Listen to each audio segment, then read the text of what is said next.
پس اسرائیل کا سارا گھرانہ یقین جان لے کہ خدا نے اسی یسوع کو جسے تم نے مصلوب کیا خداوند بھی کیا اور مسیح بھی۔ خداوند کے زندہ اور پاک کلام میں سے اعمال کی کتاب اس کا دوسرا باب۔ جب عید پینتیکوست کا دن آیا تو وہ سب ایک جگہ جمع تھے کہ یکایک آسمان سے ایسی آواز آئی جیسے زور کی آندھی کا سناٹا ہوتا ہے، اور اس سے سارا گھر جہاں وہ بیٹھے تھے گونج گیا، اور انہیں آگ کے شعلہ کسی پھٹتی ہوئی زبانیں دکھائی دیں، اور ان میں سے ہر ایک پر آ ٹھہری،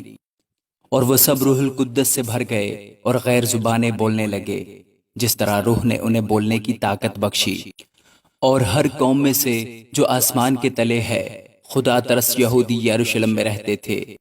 جب یہ آواز آئی تو بھیڑ لگ گئی اور لوگ دنگ ہو گئے، کیونکہ ہر ایک کو یہی سنائی دیتا تھا کہ یہ میری ہی بولی بول رہے ہیں۔ اور سب حیران اور متعجب ہو کر کہنے لگے، دیکھو یہ بولنے والے کیا سب گلیلی نہیں؟ پھر کیوں ہم میں سے ہر ایک اپنے اپنے وطن کی بولی سنتا ہے؟ حالانکہ ہم پارتھی اور مادی اور الامی اور مسوپتامیہ اور یہودیہ اور کپدوکیا اور پنتوس اور آسیا اور فروگیا اور پمفیلیا اور مصر اور لبوا کے علاقے کے رہنے والے ہیں، جو قرینے کی طرف ہے، اور رومی مسافر خواہ یہودی خواہ ان کے مرید اور کریتی اور عرب ہیں، مگر اپنی اپنی زبان میں ان سے خدا کے بڑے بڑے کاموں کا بیان سنتے ہیں۔ اور سب حیران ہوئے اور گھبرا کر ایک دوسرے سے کہنے لگے کہ یہ کیا ہوا چاہتا ہے؟ اور بعض نے ٹھٹھا کر کے کہا، یہ تو تازہ مے کے نشہ میں ہے۔ لیکن پترس ان 11 کے ساتھ کھڑا ہوا اور اپنی آواز بلند کر کے لوگوں سے کہا کہ اے یہودیو اور اے یروشلم کے سب رہنے والو، یہ جان لو اور کان لگا کر میری باتیں سنو کہ جیسا تم سمجھتے ہو یہ نشہ میں نہیں، کیونکہ ابھی تو پہر ہی دن چڑھا ہے، بلکہ یہ وہ بات ہے جو یوئیل نبی کی معرفت کہی گئی ہے کہ خدا فرماتا ہے کہ آخری دنوں میں ایسا ہوگا کہ میں اپنے روح میں سے ہر بشر پر ڈالوں گا، اور تمہارے بیٹے اور تمہاری بیٹیاں نبوت کریں گی، اور تمہارے جوان رویا اور تمہارے بڈھے خواب دیکھیں گے۔ بلکہ میں اپنے بندوں اور اپنی بندیوں پر بھی ان دنوں میں اپنے روح میں سے ڈالوں گا، اور وہ نبوت کریں گی، اور میں اوپر آسمان پر عجیب کام اور نیچے زمین پر نشانیاں یعنی خون اور آگ اور دھوئیں کا بادل دکھاؤں گا۔ سورج تاریک اور چاند خون ہو جائے گا، بیشتر اس سے کہ خداوند کا عظیم اور جلیل دن آئے، اور یوں ہوگا کہ جو کوئی خداوند کا نام لے گا نجات پائے گا۔ اے اسرائیلیو، یہ باتیں سنو کہ یسوع ناصری ایک شخص تھا جس کا خدا کی طرف سے ہونا تم پر ان معجزوں اور عجیب کاموں اور نشانوں سے ثابت ہوا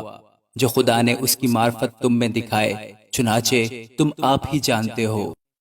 جب وہ خدا کے مقررہ انتظام اور علم سابق کے موافق پکڑوایا گیا تو تم نے بے شرع لوگوں کے ہاتھ سے اسے مصلوب کروا کر مار ڈالا،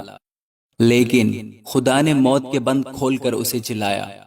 کیونکہ ممکن نہ تھا کہ وہ اس کے قبضہ میں رہتا، کیونکہ داؤد اس کے حق میں کہتا ہے کہ میں خداوند کو ہمیشہ اپنے سامنے دیکھتا رہا، کیونکہ وہ میری دہنی طرف ہے تاکہ مجھے جنبش نہ ہو۔ اسی سبب سے میرا دل خوش ہوا اور میری زبان شاد،